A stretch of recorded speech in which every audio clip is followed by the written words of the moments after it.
ఆకాష్ తీర్ భారతదేశానికి ఇది ఒక రక్షణ కవచం. ఇప్పుడు ఆకాష్ తీర్ పేరు మారుమోగిపోతోంది. అసలు ఏంటిది? యాంటీ ఎయిర్ క్రాఫ్ట్ కావచ్చు, యాంటీ డ్రోన్ కావచ్చు, యాంటీ మిసైల్ సిస్టమ్ కావచ్చు, అన్ని దీనిలో అమరు ఉంటాయి. ఇది పూర్తిగా ఆటోమేటెడ్. అంటే అక్కడి నుంచి వచ్చిన డ్రోన్ కావచ్చు, మిసైల్ కావచ్చు, ఎయిర్ క్రాఫ్ట్ కావచ్చు, ఏదైనా కావచ్చు అనమాట.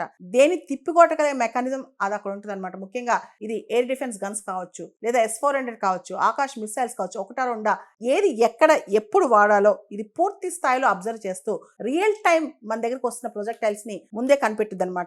ఇది పూర్తి స్థాయిలో ఇండిజినస్ భారతదేశం యొక్క స్వదేశంగా తయారు చేసిన ఎర్త్ అబ్జర్వేషన్ సిస్టమ్ నావిక్ వాడి ఆటోమేషన్స్ వాడి పూర్తి స్థాయిలో బ్యాటిల్ ఫీల్డ్ ఎఫిషియన్సీని ప్రూవ్ చేసుకుంది అనమాట. చైనాకి ఇలాంటి సిస్టమే ఉంది. దాని పేరు HQ9 అండ్ HQ16 సిస్టమ్స్ అంటాం. Israel the iron dome system అంటాం. రష్యాకి S-400 సిస్టమ్ అంటాం. అమెరికాది పేట్రియాట్ మరియు థాడ్ సిస్టమ్ అంటాం. మంది ఆకాష్ తీర్ అనమాట.